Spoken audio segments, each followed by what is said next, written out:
রাজধানীর লালমাটিয়া ডি ব্লকের এই মাঠটি একসময় মুখর থাকত শিশুদের কলকাকলিতে, কিন্তু এখন সেখানে শুধুই হাহাকার। মাঠের লাইট, সিসি ক্যামেরা থেকে শুরু করে শিশুদের খেলনাগুলো চুরির হাত থেকে রেহাই পায়নি। ইট পাথরের যান্ত্রিক এই নগরীতে একটু স্বস্তির নিঃশ্বাস ফেলার জায়গা পার্ক আর খেলার মাঠ, কিন্তু ঢাকার দুই সিটিরই বেশিরভাগ পার্ক ও মাঠ এখন অনিরাপদ। কোথাও মাদকের কারবার, আবার কোথাও বসে গেছে দোকানপাট। বিশেষজ্ঞরা বলছেন তদারকি আর যত্নের অভাবে এমন দশা, তাই নাগরিক জীবন হয়ে পড়েছে আরও বিষাদময়। নাসিম মণ্ডলের ক্যামেরায় জুবায়ের সানির রিপোর্ট।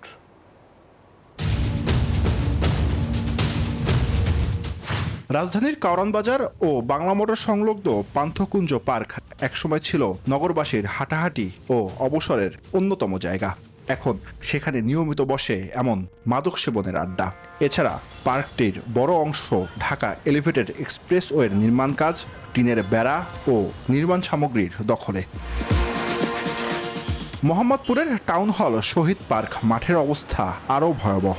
প্রবেশপথ দখল করে বসেছে চা, সিগারেট আর আসবাবপত্রের দোকান। মাঠের ভেতরে দখল করে রাখা হয়েছে ফার্নিচার, চলছে আসবাব তৈরির কাজও। মানুষের সমস্যা করে কাজ করি না তো, মানুষের লিগে তো মনে করেন জায়গা দিয়ে দিচ্ছে, এক সাইড করে কাজ করি যেন কারো সমস্যা না হয়। মাঠের মধ্যে যখন চলছে খেলাধুলা, ঠিক তার পাশেই বসে বখাটেদের আড্ডা। চলে মাদক সেবন। সাধারণ মানুষের জন্য এখানে হাঁটাচলা করাও যেন দায়। এছাড়া যারা মাঠে শিশুদের নিয়ে কিছুটা সময় কাটাতে আসেন, তারাও পড়েন বিড়ম্বনায়। যত রাইডস ছিল ওগুলো মোটামুটি সব ভেঙে অবস্থা খারাপ। আর পাশাপাশি এখানে কিছু সাসপিশিয়াস অ্যাক্টিভিটিও আমরা প্রায় লক্ষ্য করি।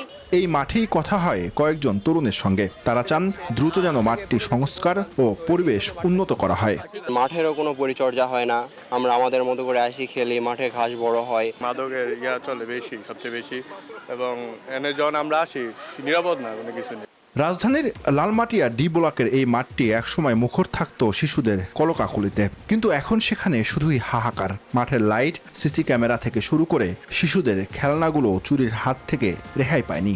আমরা যারা এই ব্লকের ভিতরে বা হাউজিং প্রপার্টির ভিতরে যারা আছি, তারা এই সুবিধাটা নিতে পারতেছে না। এটা সিকিউরিটিটা ভালোভাবে এখন ওইভাবে গড়ে ওঠে নাই। একটু যদি অর্গানাইজড হতে এটা করা হয়, তাহলে কিন্তু এটা একদম অনেক ভালো কিছু এখানে সম্ভব।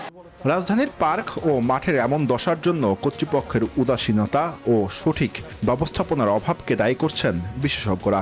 তৈরি করার পরে কোনো ধরনের মেইনটেনেন্সের জন্য খরচ না করা, মেইনটেনেন্স না করা, তদারকি না করা, এবং যারা ব্যবহার করছে তাদেরকেও এর সাথে অংশগ্রহণমূলক একটি ম্যানেজমেন্ট বা ব্যবস্থাপনায় না রাখা ভয়ঙ্কর রকম অপরাধ।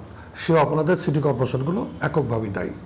ঢাকা উত্তর সিটি কর্পোরেশনের প্রশাসক বলছেন তারা দ্রুত ব্যবস্থা নেবেন। যেখানে খালি জায়গা থাকবে সেই খালি জায়গাটাকে খেলার মাঠ উপযোগী করে এটাকে খুলে দিতে হবে, যাতে সবাই খেলতে পারে, শুধুমাত্র একটা নির্দিষ্ট কোনো গোষ্ঠী না। 2000 সালের সংরক্ষণ আইনকে তোয়াক্কা না করেই অনেক স্থানে গড়ে উঠছে বাণিজ্যিক স্থাপনা। সিটি কর্পোরেশন থেকে অভিযানের আশ্বাস দেয়া হলেও বাস্তবে তার প্রতিফলন সামান্যই। পার্ক বা খেলার মাঠকে বলা হয় একটি নগরের ফুসফুস, কিন্তু দখল আর অব্যবস্থাপনার কারণে সেই ফুসফুস আজ ক্ষতবিক্ষত। সাধারণ মানুষের দাবি, দ্রুত যেন এই দখলদারিত্বের বিরুদ্ধে ব্যবস্থা নেয় প্রশাসন। জুবায়ের সানি, নিউজ 24, ঢাকা।